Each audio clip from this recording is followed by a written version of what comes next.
What's wrong, Harrison? The intercom buzzed, and I was surprised to see my grandson Harrison standing there. It looked like he was coming back from school, as he was wearing his middle school uniform. Harrison had visited our house many times before and rang the intercom, but each time he would run away without saying anything. But that day, for some reason, he stood there motionless. When I looked into his eyes, I was sure he wanted to talk about something. "Come here and help Grandma harvest some vegetables," I said, opening the gate. Harrison quietly nodded and slowly stepped inside.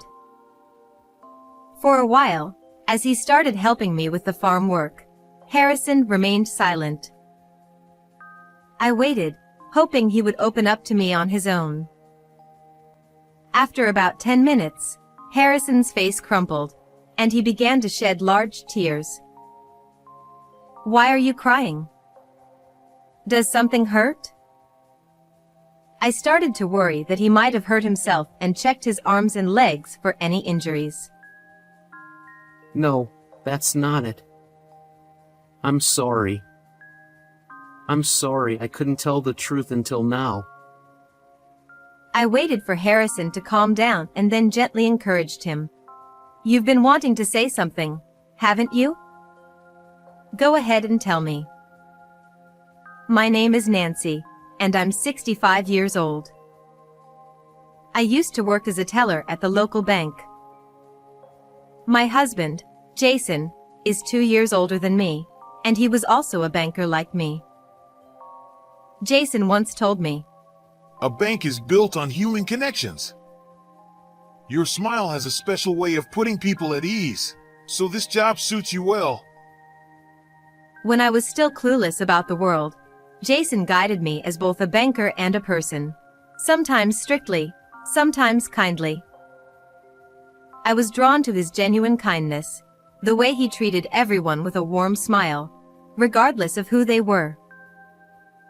Jason was highly trusted at the bank, and eventually, he rose to the position of branch manager. Nancy, we've got some fine eggplants again this year. Jason said. And these tomatoes are still small, but they're growing shiny and cute, I replied. After we retired from the bank, we began living modestly, tending a small vegetable garden in our yard as a hobby. At the end of May, our only son, John, who had already moved out and started his own family, came to visit with his wife and our grandchild. After graduating from university, John joined a company in the city, and 5 years later, he brought his fiancée, Amy, to meet us. But after that, all we received was a postcard announcing the birth of our grandchild, and then nothing for 15 years. What have you been doing? Not even showing your face at New Year's or Christmas? You couldn't even pick up the phone once in a while? Jason's voice, strengthened by years of diaphragmatic breathing as a branch manager, echoed through the small entrance of our traditional Japanese house. I'm sorry, Dad. I was too busy with work to stay in touch. John replied. Jason, calm down.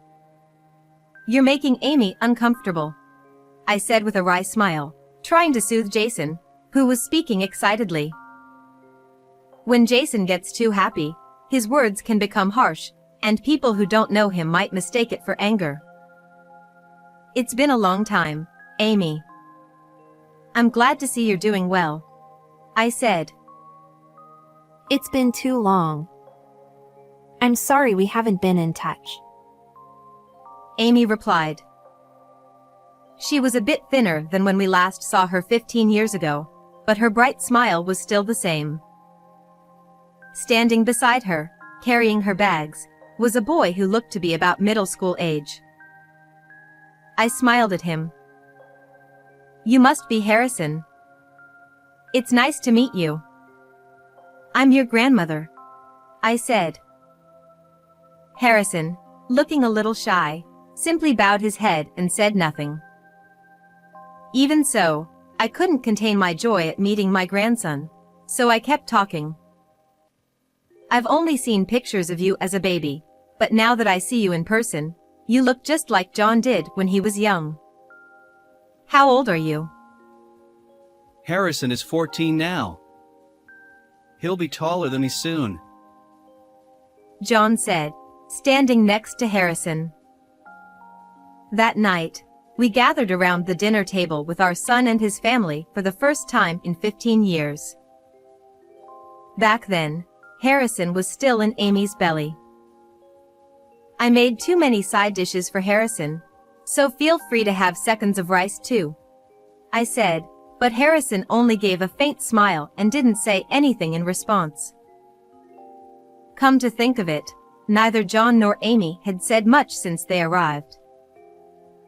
They exchanged only a few polite greetings but didn't share anything about what had been going on in their lives. Hey, John. Now that you're back home, why not relax a bit like you did when you were a kid? Harrison won't be able to unwind if you're all tense like this, I joked, trying to lighten the mood. John and Amy exchanged glances and then nodded at each other. Mom, we weren't sure if we should ask, but the truth is, both Amy and I are currently out of work. John said. What? No work at all? Why? I was stunned by the sudden confession and exchanged a worried look with Jason. We both worked at the same company, but things got complicated, and we got tired of the office politics. So, we decided to quit and look for new jobs, but we haven't found anything yet. I hate to ask, but could we come here for dinner a few times a week? Amy's a great cook, and I can help out with cleaning or anything else. John said, bowing deeply with Amy, both pressing their foreheads to the tatami floor in a plea. Of course, I should have been happy to see my son's family and my grandson every day, but... Lift your heads. But more importantly, do you have any job prospects? Harrison's in middle school now, right? You'll need money for his school fees and exams and everything else. Isn't that enough? Jason interrupted me, gently smiling as he tried to stop my anxious outburst. They must have their reasons, He said, turning his gaze toward our son and his wife. Like Nancy, I can't say I'm entirely optimistic about your situation. But when family is in need, it's our duty to help. You're welcome to come for meals whenever you need. Jason said kindly, then turned to me. Isn't that right, Nancy? If you say so, I replied. It would be a lie to say all my worries vanished, but I decided to follow Jason's judgment. With Jason's approval, our son's family started visiting us 2 or 3 times a week from that day on. During the day, John and Amy seemed to be juggling part-time jobs while searching for something more permanent. Seeing John sighing as he looked at his bills from a bank made me want to reach out and help in any way I could. Are you managing okay? If it's too hard, don't hesitate to move in with us, I offered. There's no need to worry, Mom. We'll keep trying a little longer. John replied with a smile. I decided to trust his words. By mid-June, the rainy season was in full swing, with heavy rain falling day after day. Are you leaving early tomorrow? The rain seems to be getting stronger. If you have time, why don't you stay over? Jason suggested. John hesitated, saying, We wouldn't want to impose. but exchanged a glance with Amy and then replied more modestly. If it's no trouble for you, we would appreciate it. And so, John's family started staying overnight at our house. Whenever Harrison visited, He always kept his head down and didn't say a word. "Harrison, is something bothering you?" I asked him one day, but before he could respond, John jumped in. Yeah, Harrison had a bad test recently and got scolded by his teacher. It really brought him down. John said. I see. So you must have inherited that struggle with studying from John. Sorry, Harrison. It's all your dad's fault that your grades aren't great. Which means it's my fault. Jason joked. Harrison nodded slightly, but I couldn't shake the feeling that he was just trying to be polite for John's sake.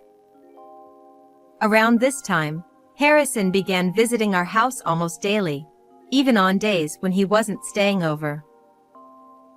He would ring the intercom and then stand there for a while, silently watching us through the window.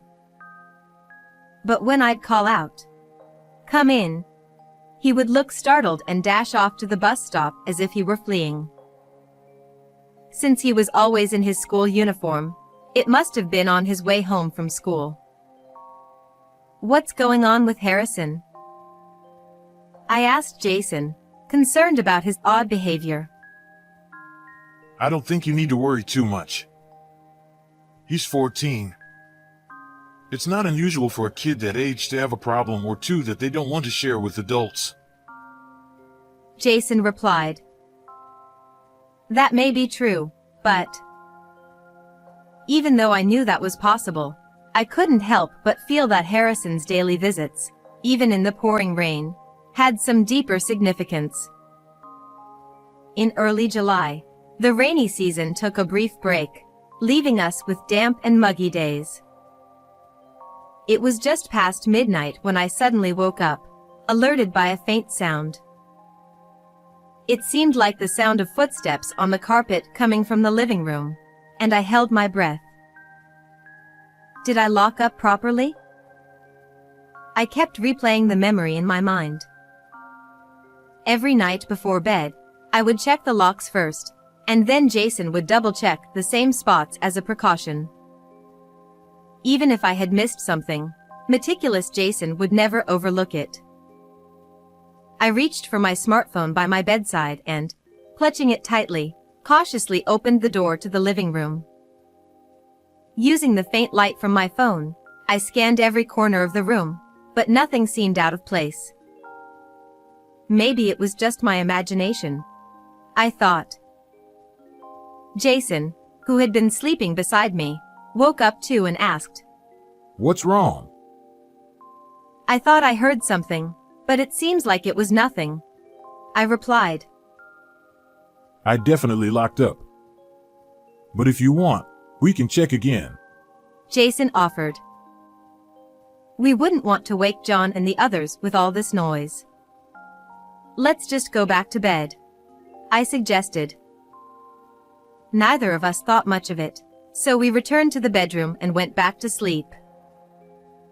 I don't know how much time had passed when I was awakened again, this time by hurried footsteps and voices from John and his wife. Hey! Hurry up! John shouted. Harrison, forget about washing your face. Just grab your things and put on your shoes. Amy urged. The sudden commotion jolted me fully awake. The sky outside was pitch dark, with not even a hint of moonlight seeping through the curtains. I slipped out of bed and made my way to the living room, where John and Amy were rushing around. It was just after 4 a.m. You're up early. What's the rush at this hour? I asked. John jumped, startled, and dropped the Boston bag he was holding. The bag landed with a heavy thud, its contents clearly weighing it down. Mom, why are you up so early? John asked, trying to sound casual. I could ask you the same thing. And what's in that bag? I replied. John quickly picked up the bag and hid it behind his back. It's nothing. Just some important work stuff. He said hastily. That's right. Nothing for you to worry about, Nancy. Amy added, laughing a bit too loudly. Work. What? Did you find a new job? I asked, confused. Yes, that's right. I just got a call from, a college friend. I need to head to the company right now. John stammered, with Amy nodding vigorously beside him. Well, congratulations. But isn't this a bit sudden? Won't you have breakfast first? I asked. There's a meeting first thing in the morning.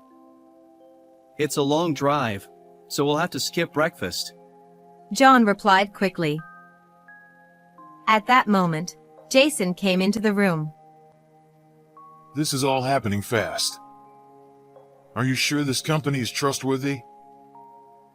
Jason asked, reverting to his old branch manager's concerned tone. Dad, you've always been such a worrywart. It's fine, really. The company is run by a college friend, and everyone there is kind and trustworthy. There's nothing to worry about. John said. Well then, I suppose it's not my place to interfere. Jason said, nodding in agreement. John also nodded, visibly relieved. Anyway, we should get going. John said, as he and Amy made a move toward the front door. But for some reason, Harrison seemed glued to the spot, refusing to move from the entrance. What are you doing? Let's go! John grabbed Harrison's arm and forcibly dragged him outside. Does Harrison really need to go? With summer vacation coming up, he could stay with us. I offered.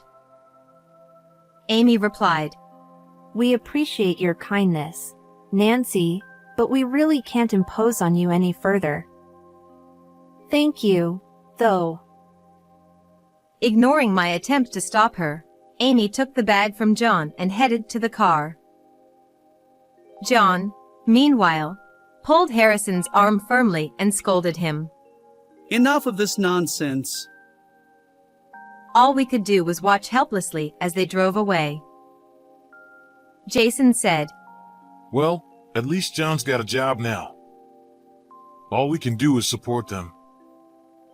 That's true, but... Unlike Jason, who was genuinely supportive, I couldn't help but worry about Harrison.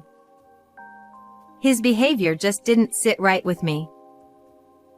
3 days later, in the afternoon, I was sweating as I harvested summer vegetables from the garden, as I usually did.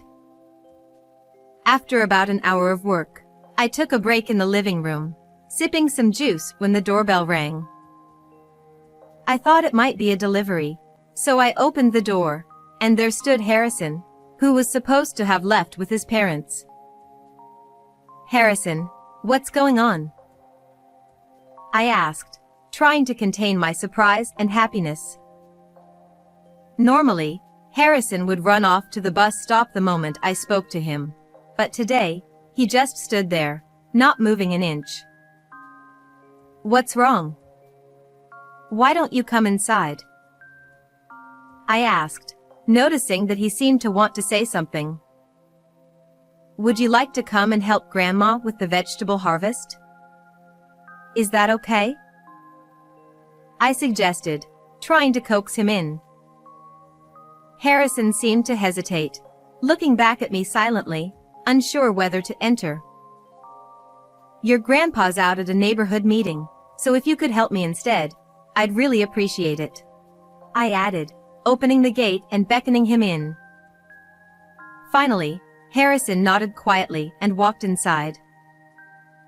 For a while, as he helped me in the garden, Harrison remained silent, and I patiently waited for him to open up on his own. About 10 minutes later, I noticed a black snake slithering near Harrison's feet. The snake had already coiled, ready to strike, but Harrison hadn't noticed it yet. "Harrison! Watch out!" I shouted instinctively, pushing him aside. The snake lunged and bit into my arm instead. Realizing what had happened, Harrison let out a small scream, but when he saw the snake biting me, he grabbed a nearby stick and chased the snake out of the yard, shouting, Get away from my grandma! Harrison was about to continue chasing the snake, but I stopped him, saying, "Thank you, that's enough." That snake must have been startled, thinking it was about to be stepped on. I added, trying to ease Harrison's anxiety with a smile. But Grandma, it bit you. Harrison said, his voice filled with concern. "Don't worry, that snake isn't venomous. I'm fine," I reassured him. Suddenly, all the strength seemed to drain out of Harrison, and he collapsed to the ground. Why did you protect me? He asked, looking up at me with a puzzled expression. "Why would you even ask that?" I replied, equally curious. "You're my precious grandson. Of course I'd protect you." At that moment, Harrison's face crumpled, and he began to cry, tears streaming down his cheeks. "Why are you crying? Are you hurt somewhere?" I asked, worried that he might have been injured, and I checked his arms and legs for any signs of harm. No, that's not it. I'm sorry. I'm so sorry for not telling you the truth sooner. Harrison sobbed. I waited for him to calm down, then gently encouraged him. "You've been wanting to say something, haven't you? Go ahead, tell me." Harrison took a deep breath and said, Mom and Dad made me promise not to say anything. Then, he slowly took off his shirt, revealing his back covered in bruises and scrapes. I was speechless, shocked by the sight before me. "Did John do this to you?" I asked softly. Harrison nodded and began to tell me everything. After losing their jobs, my son and his wife had fallen into gambling. On the days when things didn't go well, they would take their frustrations out on Harrison. Harrison also revealed that the reason they had returned home was to get their hands on the gold bars Jason kept in a safe in the living room, a part of his savings for retirement. I overheard them talking about their plan. Harrison confessed. They threatened me, saying I'd regret it if I told you and Grandpa. Terrified by his father's threats, Harrison had been unable to tell us the truth and had been suffering alone all this time.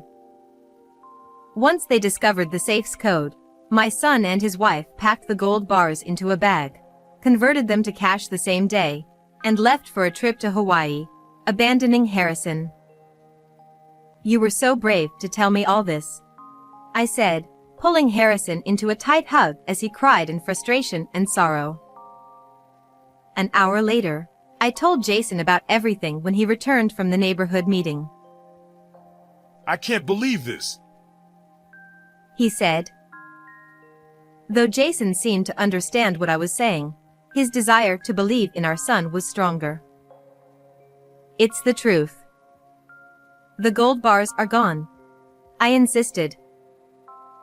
Jason quickly went to the living room, opened the safe, and checked inside.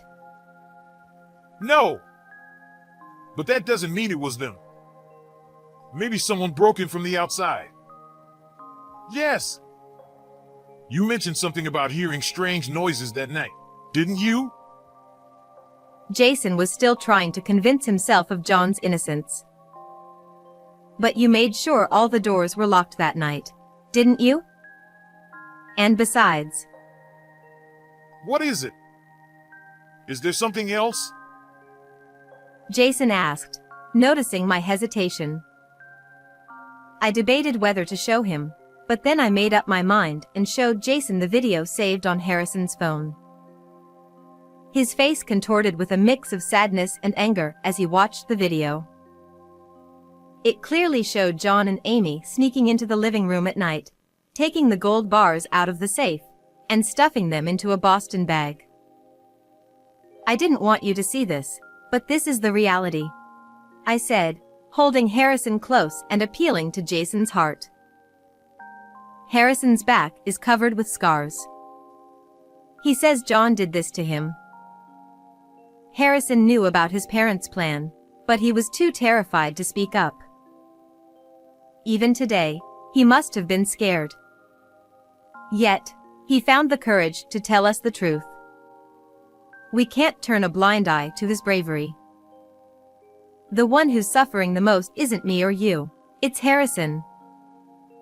Jason quietly looked down at Harrison's face, then gently patted his head. It must have been so hard for you. So painful. I see now. Grandpa was wrong. I was wrong. Harrison, please forgive me. Jason said, shaking his head vigorously to dispel his sadness, which quickly turned into an expression of anger. A week later, Jason and I visited the apartment where our son's family was living, guided by Harrison. They're supposed to return today, right? I asked for confirmation, and Harrison answered clearly, yes. There's nothing in the fridge. What kind of life were they living? Jason said, checking the kitchen. According to Harrison, they left just enough money for 10 days of food before going on their trip.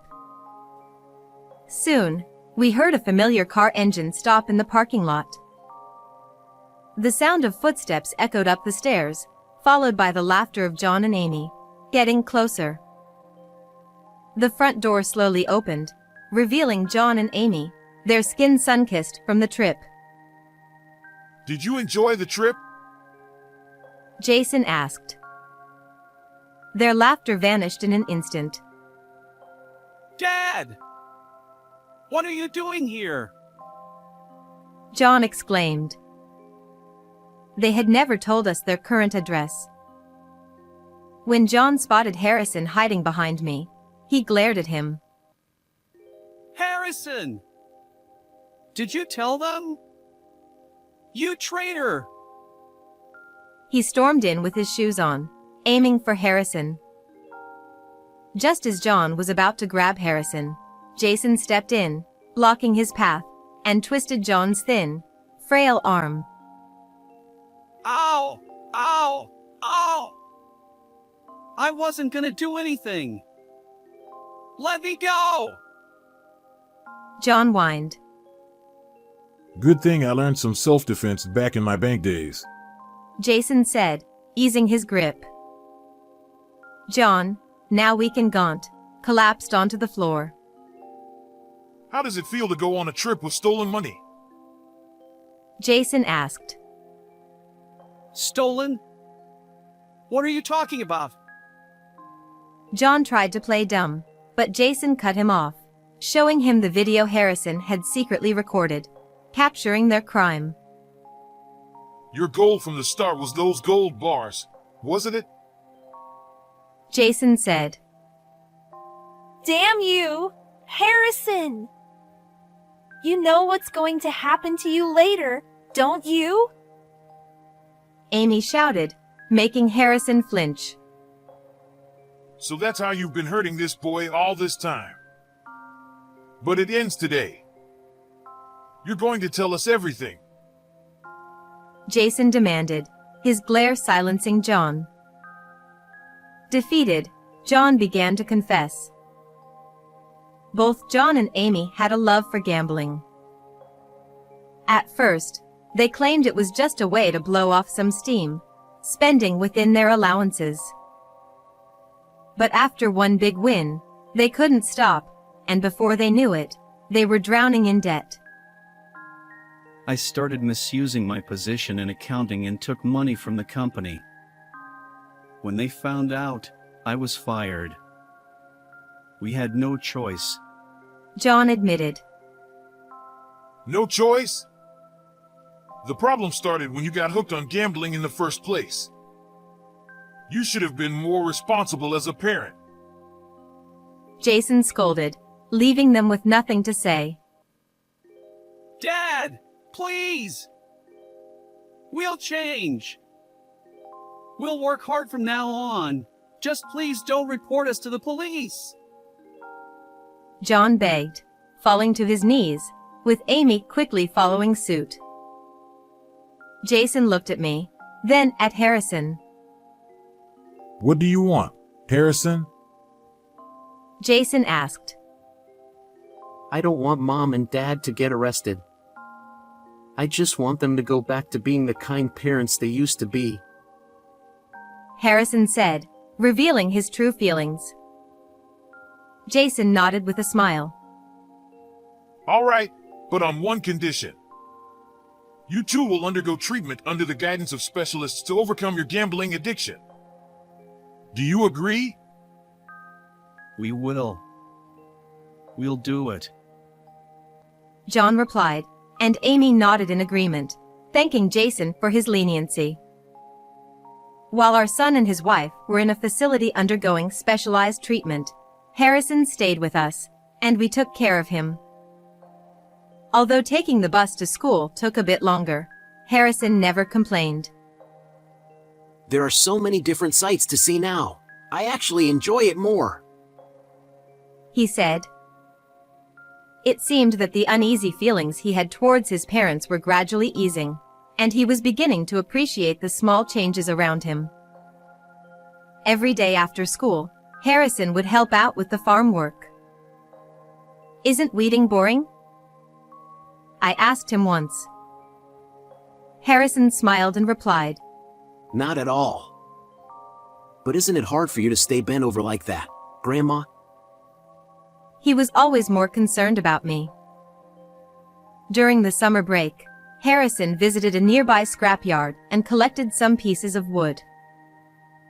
Skillfully, he crafted a small stool for me to make my farm work a bit easier. Thank you, Harrison. This makes things so much easier for me. I'm glad. I'll make something even better next time, he said with enthusiasm. By the start of the new semester, Harrison was more energetic than ever. At dinner, he would eagerly share stories about his day at school. Can you believe people pay to experience farming now? When I told my friends that I help out on Grandma's farm, they were so jealous, he said with a smile. That's wonderful. You should bring your friends over sometime. I'll make my special summer vegetable curry for them, I offered. Awesome! But maybe we could skip the bitter melon? Harrison suggested, causing Jason to burst into laughter. What's this? Harrison's taste buds are still a bit childish, huh? Jason teased. I didn't say I hate it. I'll eat it, okay? Harrison retorted, pouting. They looked more like best friends than grandfather and grandson. Harrison, who used to rarely speak, was now openly expressing his thoughts with us, filling our home with laughter.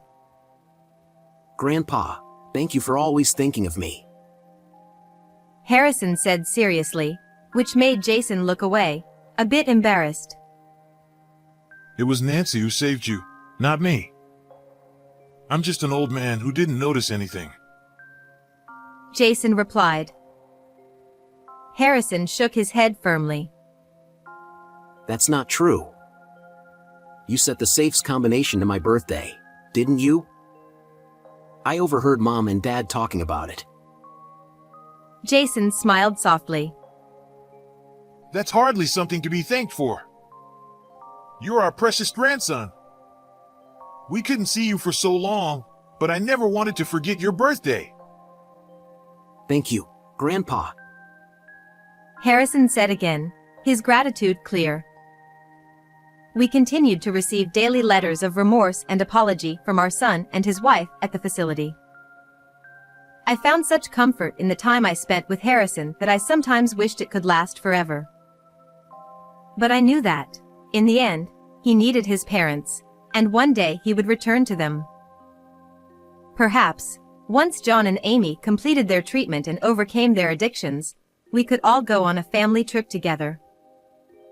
As I savored these irreplaceable moments of happiness, I held on to the hope that they would one day truly repent. How did you like today's story? Don't forget to subscribe to the channel. See you in the next video.